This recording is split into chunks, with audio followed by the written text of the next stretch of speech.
Hey, how about you, everybody? Welcome into the Monday edition of Inside the 20 with myself and Keith Niebuhr. We're going to do our best, absolute best, to get as much recruiting intel to you inside the 20-minute mark.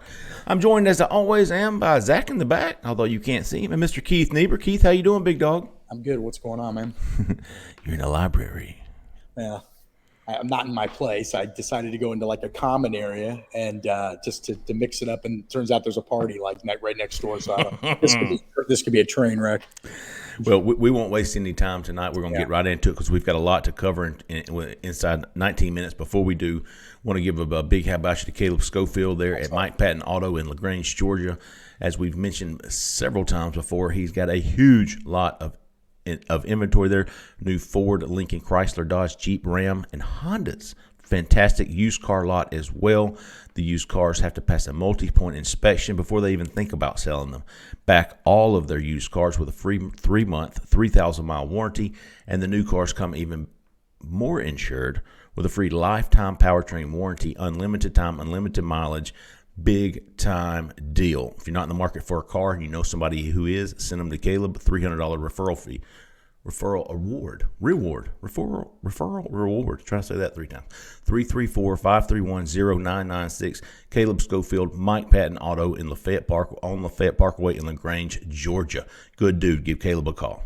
Keith, Auburn played at Texas A&M on Saturday in front of a quote-unquote sold-out crowd. Certainly the recruiting section was sold out at the beginning. It was chilly, dude. It was cold. The wind was cold. And a lot of those guys went inside around halftime. Came back out for the third quarter light show. But overall, man, what we've seen, what we've heard from recruits so far, a lot of positives. Auburn had 6 official visitors, including Stanquan Clark, the linebacker committed to Louisville, Lamar Seymour, committed to Pitt, wide receiver. Both of those guys from Central Miami. You had Brian Longwell, the linebacker. You had DeQuavius Story, Auburn commitment. Clay Whedon, Auburn commitment. And Edwin Joseph, big-time cornerback from down your way. Yeah. Thoughts, Keith? Yeah, I mean, obviously, that's what you wanted. Right now, when you don't have a head coach, you're trying to sell the vision. You're trying to sell the program, the family atmosphere, the game day vibe in Auburn.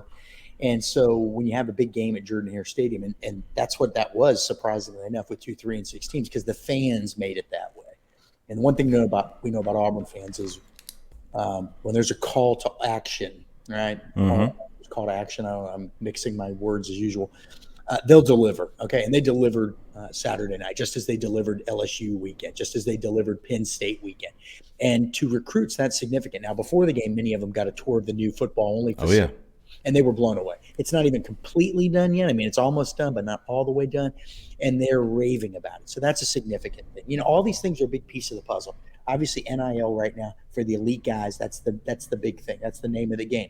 But everything else is a piece of the puzzle. And game day atmosphere, energy in the stadium.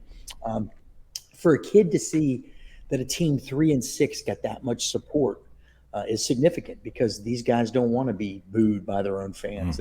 They want to enjoy everything that goes with being a college football player. And so we've heard nothing but really positive reaction. Obviously, Jeffrey, a lot of these kids, they got to wait and see, or they want to wait. They want to know who the head coach is going to be. And but again, like we always said, keep them on the line, throw the line out in the water, get that hook out there, get that hook into that fish, and keep them on the line until you figure out who your head coach is going to be permanently. And go from there. And if they like everything else, they're probably more likely to give a new head coach not only the time of day, but a lot of time, and actually strongly consider them. I thought one of the biggest storylines of last night, besides guys like Keldrick, Falk being there, Langston Hughes guys returning, the Miami 4 of Reuben Bain, Lamar Seymour. I always want to say Shoemate because I worked with a guy named Lamar Shoemate in college, but Lamar Seymour, Stanquan Clark, and the quarterback, Keith. You've been all over this dude, Kewan Jenkins, a little undersized quarterback from Miami Central. And guess what happened? We've been talking about it. Auburn could possibly already offered him a preferred walk-on, and they were on the fence about offering the kid a scholarship. Cadillac pulled the trigger last night, offered the kid. He was ecstatic. He is committed to Florida International, but said not for long. And we expect him to be a part of this class soon. Yeah, we had some good teamwork on that last week. We both got tipped off that they were talking to this kid. We got him on the phone. He gave us a great interview. He said, look, even with the preferred walk-on status, a preferred walk-on offer, which is really no offer. This means you get to make the team. You're going to be on the roster. He was already thinking about bypassing a full ride to Florida International. Now, obviously, that's not in the SEC, but a full ride's a full ride, right? So he was. I mean, I thought he was going to flip to Auburn, whether he got a scholarship offer or not. And now he's got a scholarship offer. So that's significant. I think he's 41-13 as a high school starter. But his first couple of years were at programs that weren't as good as the program he's at now. He's won 2 straight state titles. He's probably going to win a third this year. His team's 10-0 nationally ranked, has a win over Bradenton, Florida IMG Academy, considered maybe the best team in South Florida. And there's 2 or 3 that are nationally ranked this year. Hollywood Chaminade Madonna, which had some guys at the game on Saturday as well. Right. So this guy's doing a lot of things. He's got a lot of people around him. He's not very tall. He's 5'11-ish. Left-hander, doesn't have the Steve Young arm. He's just a really good high school quarterback that knows how to win and knows how to put the ball in the right place. And, he's cousins with 4-star edge rusher Ruben Bain. That's significant. He's also best friends with Lamar Seymour, the receiver Auburn's trying to flip from Pitt. And he's best friends with Stanquan Clark, the linebacker they're trying to flip from Louisville. So, look, he said it. He said, hey, we've talked about wanting to play together. And then Sunday, after the interviews, we're recording Sunday night, after the interviews, the exit interviews from official visits, I think it was Stanquan Clark, the linebacker teammate of his, said, yes, we all have talked about playing together. And, in fact, we talked about that after Kewan got offered by Auburn. So they're all thinking about it. And Auburn, to my knowledge, is the only school, and I'm sure FIU would take all 4 of them, Jeffrey. But to my knowledge of the Power 5 programs of the schools in the Southeastern Conference, Auburn is the only one that has basically got offers out to all 4 of these guys. 3 of them are best friends. I mean, Bain, Kewan Jenkins, and Lamar Seymour. Clark, they're also close with 2. But those other 3 they were Little League teammates when they were like 8 years old. I mean, they're best friends for life. And so the opportunity to play in college is significant. Now, Bain's really the key to a lot of this. I mean, he's got Alabama after him. He's going to visit Alabama soon. Miami's still somehow working on him somehow because, again, as we've said, his high school coach last year is now an off-the-field guy on the Miami staff, which technically you're not supposed to be able to follow those guys unless they're on-the-field coaches, so we don't know how that's going to turn out. But I know FSU's involved with at least one of them, Bain, or 2. One, Bain. So maybe they'll go in their own directions, separate directions. But here's the thing, Jeffrey, we both learned Auburn's going to sign 40 to 45 or have 40 to 45 new additions between now and the start of fall practice, okay? So high school, junior college, portal. When you got 45 spots, I mean, that's not 25. When it's 25 or 20, you're tight, man. You can't screw around. And so, when you got 40 to 45, you can take a couple diamonds in the rough, a couple risks. And I don't mean risk like he's going to get in trouble or anything like that, but I mean, we don't know. There may be a reason why the other Power 5 schools haven't offered him. But Auburn's willing to give him a chance, and who knows, you might find something in him, and you might land his friends and teammates. Now, here's the other thing, Jeffrey. He's a winner, and so are all those guys at Miami Central. So those are the kind of guys you'd like to have in your program, not just because they're talented players, and the other 3 guys are the Power 5 schools think are more talented than the quarterback, Kewan Jenkins, but they're all winners. And an injection of that into a program that's not great this year and was 6-7 last year probably isn't a bad thing either. They're going to have the expectation of winning, and I think that's significant too. Yeah, all of those guys were really blown away by the atmosphere. And Ruben had told him, hey, he wanted them to come up and see. So I thought having all those guys together, they all arrived together, they left together, they stayed together. They went out last Saturday night after the game. They went to Toomer's Corner, got to see that being rolled, got the full effect of the visit. A couple of them were at the LSU game. They saw the atmosphere, but they didn't get to see that winning traditions afterwards. The crowd was unbelievable inside that stadium Saturday night. Didn't want to leave. The student section didn't, and got to see a lot of a different side of Auburn that they didn't get to see under Brian Harsin. Let's be honest here.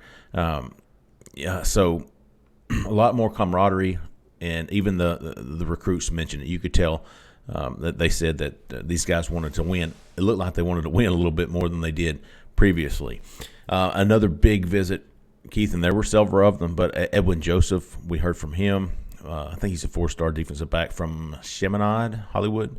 Yeah, I think he's at Chaminade, Madonna, and Hollywood, which is probably the second best team down in South Florida, beating people 65-0 every week.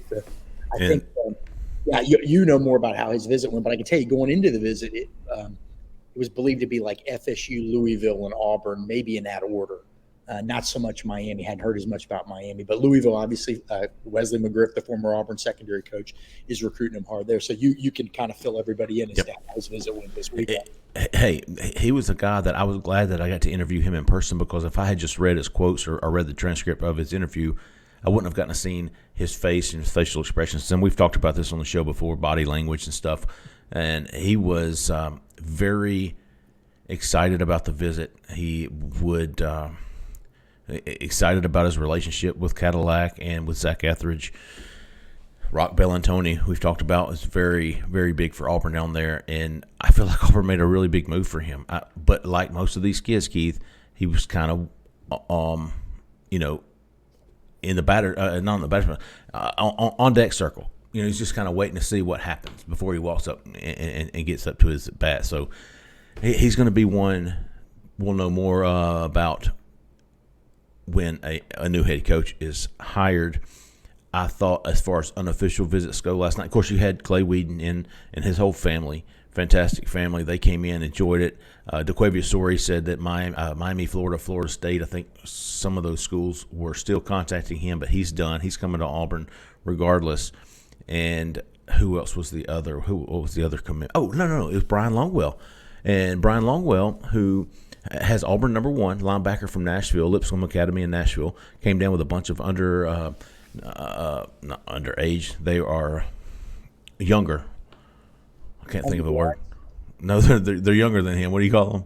Undergrads, right? I don't know. They're 10th and 11th graders. Yeah, they all came with him. Young dudes, yeah. Younger dudes. And he loved it. It was his first visit to Auburn. Really loves Christian Robinson. They have, a lot of family connections. Christian Robinson's dad was his coach, administrator, school administrator, and then Christian Robinson's sister was his 10th grade teacher. So a lot of connections there personally for Brian Longwell. Hey, Auburn loves this kid, and so does a lot of other schools.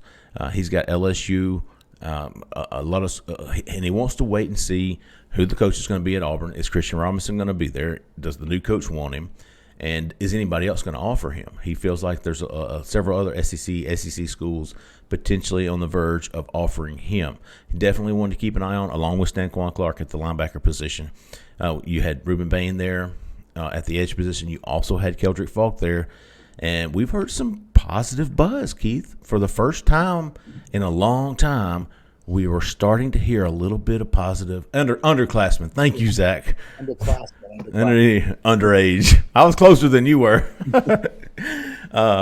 Starting to hear some positive buzz about Keldrick Falk, the FSU commitment. Yeah. I don't know. I suppose we don't know we're not sure how FSU feels about this. I can tell you, I don't think they knew he was going to the game at Auburn. Okay.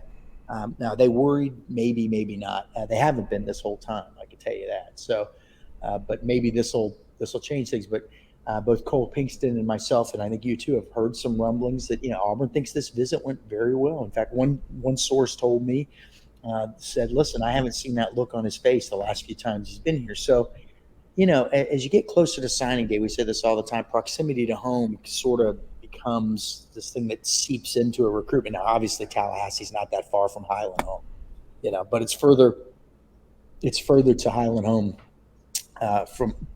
it's closer to Auburn from Highland Home than it is from Highland Home, Alabama, to Tallahassee. So, if you're a country kid and you're from a small town, an extra hour or two on a drive might be big to you. You know what I mean? But if you're from Orlando and you're just getting on a plane and flying to Seattle or right. Syracuse, what's the difference? He's always liked Auburn. The question is now, is he going to be? Would he be an edge or an end? Auburn had always previously recruited him as an edge, but he's a big kid. Yeah. And he told everybody he was going to be an edge at FSU. But when he camped down there this summer, I believe they were working out an end. He's an end.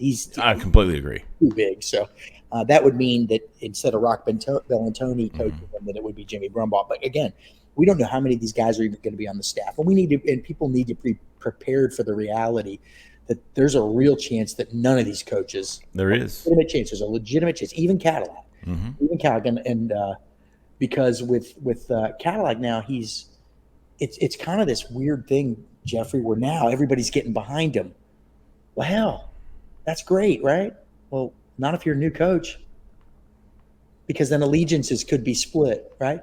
So even the players are coming out publicly on Twitter. And so there's no perfect way to fire a guy and go into a new situation. There just isn't. And so what seems to be this galvanizing thing potentially could be something that's, whatever. I mean, but here's the thing we know about Cadillac. He's not some divisive guy that's going to drive a wedge. That's not him. That's not him at all. No, he would be the first to get up and say, we're all in this together. We're getting behind this guy. Exactly. But it is something that sure. Hey, look, he's getting a lot of support. So, but we don't know if any of these guys are even going to be back next year. So we could see. I mean, this could be all for naught. We're talking about all these kids, and they're circling the wagons, and they're getting a lot of these young guys to have some real interest in Auburn, and they're loving what they see. And now Auburn's really what Auburn's talking about. This is the direction things are going right now, and kids seem to be buying in. But now we're starting to see the kids that were committed told us, boom. When that new coach comes in, you don't know what's going to happen. It could continue. It could go straight up. It could go. Right. That's right. With this group of recruits that we're talking about, these new coaches might have a whole group of other big name guys. Whole new group of guys. But with the guys that were already committed, they basically have all but Janoris Wilson, who decommitted, the offensive tackle. They said, "Look, I committed for Auburn." But now, if we're talking to these kids, the kids that are uncommitted, they're saying they love Auburn, but they are all saying, "I need to know who the coach is going to be." And but look, it's only 3 weeks away. And here's the thing. Most of those kids are down to, in their heads, 1 or 2 schools anyway. So Auburn will just be one of 2 or 3. It's not like they'd have to go visit 12 schools all over again, start the process. That's why you get them there even when you don't have a coach. And they're doing a great job. They're going to be able to tell the new staff, here are all the kids that we think you would have a realistic shot, new head coach, realistic shot at landing should you decide to pursue. He was here 3 weeks ago. He loved it. Here's what his mama told me about the visit. Here's what Uncle Fred said about the visit. And so you're just doing the best you can as a bridge to that next, the next head coaches. Now, we think all the assistants, most of them anyway, are probably going to be with the team at least, for the first signing period, and many of them will still be there through February. But yeah, these kids, that's very true. Is Rock Bellantoni going to be there? I mean, now the thing is, you may decide you don't want to keep Rock Bellantoni a new coach because you've got your own guy, and that guy may have relationships with a bunch of these kids anyway. There's so many unknowns, so you stick with the knowns. They liked it, and they're willing to see how things shake out. None of them are saying, that's it, I'm going to move on. I don't know who the coach is going to be. Screw it, I'm out of here. They're saying, I loved it. I had a good time. I like what the whole vision is there. Now I want to see who the new coach is, and I believe I'm going to give them a shot. So that's what most of it. Well said. And really the another big storyline, and we'll hit it real quick, 2-minute warning, Keith. Jeremiah Cobb came in last night, went to midfield with Cadillac, embraced his, it's no secret they have a very strong bond. Jeremiah Cobb, obviously the 4-star running back commitment from Montgomery Catholic, visited Georgia last week. Georgia has officially gotten into the mix. And then Keith has said this many times, they're still after this Justice Haynes guy, a legacy there at Georgia. So Cobb almost seems like a backup plan for them should they miss out on Haynes. And, of course, he's been at the top of Auburn's board since early in the process. And he never did confirm pre-game that he was coming, but I think we said on a couple of shows, I would be absolutely floored if he didn't show up because him and Cadillac are so close. But they met at midfield, had a long embrace, long talk there before the game. Didn't want to do any interviews, understandably, but good to see him there if you're an Auburn fan. Yeah, but here's the thing. Yeah, I'm with you. I'm with you on that. But here's the thing. He is not doing interviews at all right now. And, man, that's the thing that, when they kind of associate me, you, Cole, with Auburn. Right? Sure. And then we've seen these patterns sometimes when a guy stops doing interviews, you get a little concerned. And I'm sure Auburn's concerned because they don't know what the future holds. But I do think, regardless of whether Cadillac Williams remains at Auburn or not, I do believe he's going to be somebody that tells Jeremiah Cobb, hey, I may not be there, but I still want you to, I still think it would be beneficial to you if you speak to a new staff, if you listen to the new staff and hear what they have to say. Now, I think it's 50-50 whether Cadillac's going to be there or not, but maybe 60-40 that he stays. Again, we don't know. A new coach, again, you're not going to pressure a new coach into telling him who to hire. You're just going to say, hey, take a look at this guy. And I'm sure the pool of candidates out there that are They know. They know the situation. I know the situation. Yeah. Hey, good stuff, Keith. Before we go, man, one more shout to Caleb Schofield, our friend there, and Mike Patton Auto in LaGrange, Georgia. Give Caleb a call, 334-531-0996. Fantastic lot, great deals, and he will absolutely treat you right. Caleb Schofield, Mike Patton Auto in LaGrange, Georgia, 334-531-0996. Keith, appreciate you joining me, man. Keith and I will be back Wednesday morning. We'll also have the podcast on Thursday, and we'll go a little bit more in depth on recruiting Friday morning, Auburn Live Recruiting Show. Appreciate everybody listening. Like and subscribe to our YouTube channel, please. Auburn Live on 3, $25 until next August right now, so jump on that deal. We've got everything covered, from A to Z. Thanks again for listening. We appreciate everybody. For Zach in the back, for Keith, I'm Jeffrey Lee. Y'all stay out of the left lane. See ya.